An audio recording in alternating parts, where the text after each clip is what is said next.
Okay, I know that you have feeling that you're giving up everything and losing everything, and you're afraid that you're going to end up with nothing but something really boring, and you're going to miss out on all the great fun. This is a mind bomb that has been placed into people to keep them limited, because divinity is extremely expansive, and once it becomes, I'm going to say, fully unleashed, they are not able to contain it. So they had to get to this point over a long period of time and consecutive manipulations to get people to accept, to get this far deep into the darkness. And one of the things that they have done to keep people in, I won't say people, I'll just use the word term people. I'm not going to worry about technically if that's correct or not. Is to make things that open you up into your divinity and align you with your divinity, and when you are in line with divinity, make them seem distasteful or boring. They have made thinking past a certain point to be uncomfortable, boring, mind-numbing, and monotonous for the general populace. They have made it you believe that foods that taste good, that are good for you, taste boring and bland. They're not as fun as foods that taste bad. They are made you believe that quote-unquote good behavior is not nearly as exciting and fun as questionable behavior. That somehow questionable behavior is more exciting and more fun and more exhilarating. And they have continually fed in this ideal. And that somehow following a quote-unquote good path is going to be very limiting and monotonous. This is not true. Now, they have defined in their construct a good and bad that are not actually either one in line with divinity. But they have done this in a complicated way so that to keep people from ever fully aligning to their divinity. They have divinity is never boring. It is never boring. It cannot be boring. But it is always, I will use loosely the term moral, in the sense that it is always honest, it is always compassionate, it is always truthful, fair, it's always fair, it is always these things. And they have usurped those ideas, reconstructed them in a way that also makes them look very, very boring, and that it's much more fun to go outside divinity. And because when you go outside divinity, you get a jolt. The jolt is there to get your attention, and they've gotten you to become addicted to that jolt. So you are feeling right now, you have entered into maintaining of your full, I'm going to say 100% divinity. You're aligned with divinity. But part of you is feeling that all the things that are fun are being taken away from you. And you're concerned that as everything aligns to divinity, there won't be anything more fun or exciting or extreme anymore. That is absolutely not true. Those are just tricks that they have put in to keep people from really realigning fully in their divinity. See the light and the flow and the movement and the expansiveness that touches everything. Approach and move through this. Divinity is never at enough. It is never at enough. It is always expansive. It is always interesting and fresh and eureka. That is It is like constant eureka moments. You are concerned about what it's going to look like. And right now you're only seeing what is going away. You are moving into a new expansiveness. And this new expansiveness will not have I recognize that many times the things that hold people back are fears of, if I do this, will something bad happen to me? It is not that something bad is happening. It is, oh, can I trust these persons? Can I afford this? If I do this, what will be the outcome? And you become fearful, and it limits you very often. Once you get into the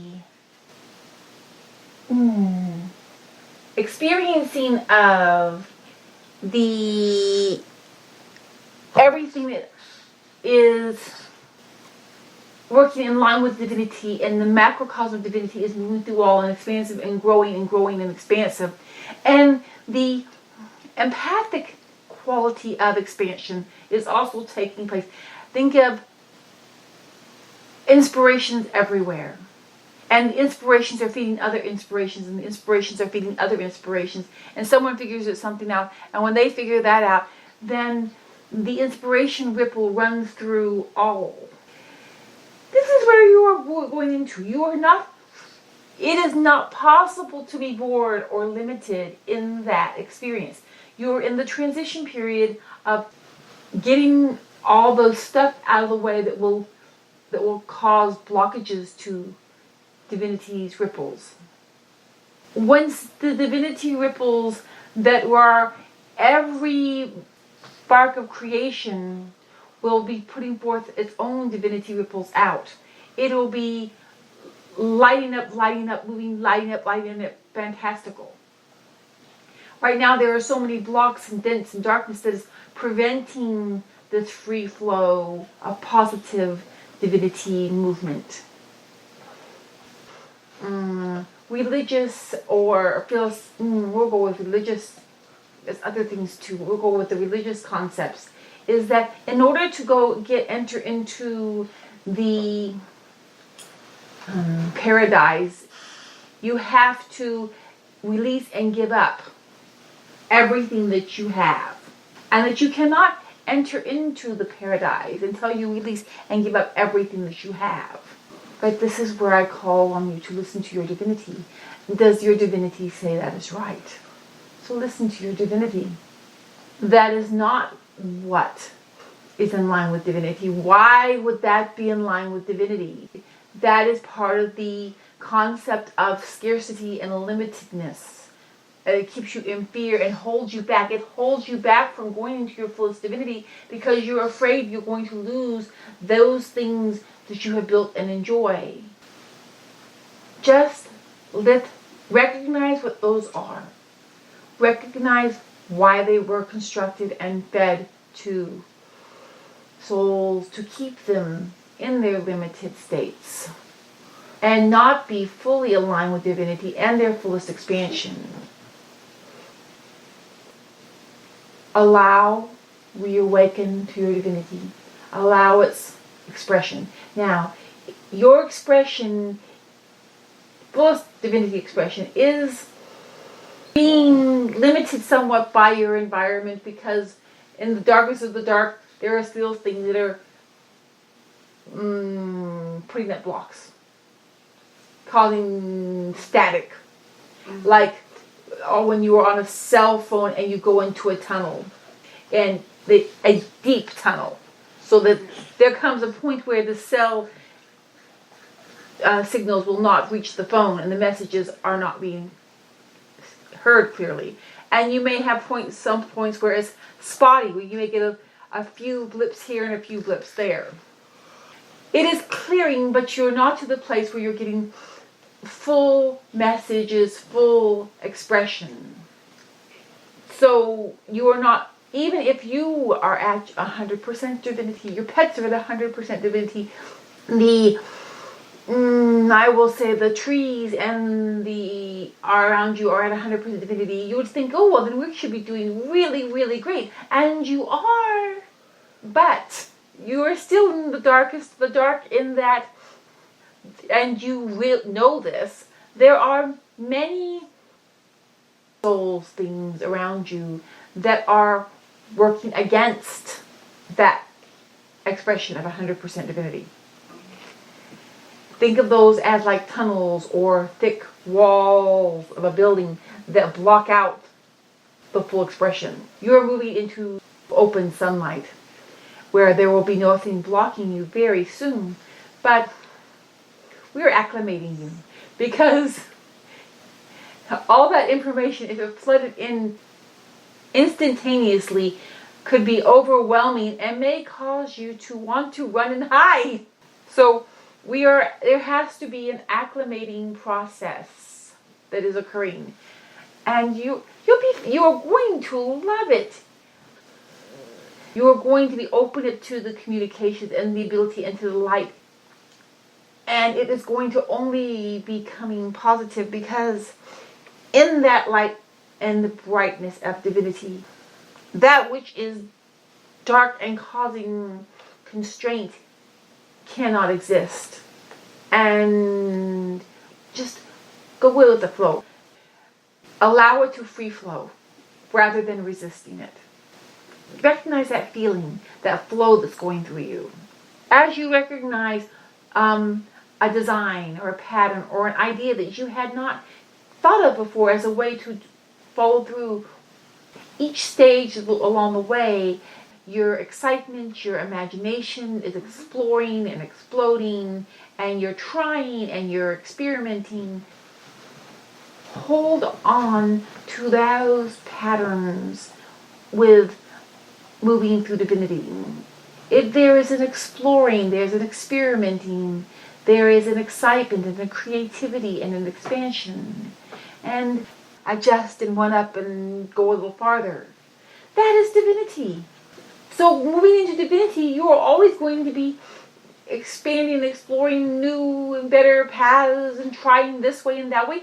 But that is how divinity moves and explores and explores. And you are expressing it already in your life and feeling it. And you are already familiar with that path. You just don't realize that's what it is. You have been trained to believe that this path must be dark and hard, and true. There are times when it is uncomfortable because there's lots of gunk that has to be cleared away.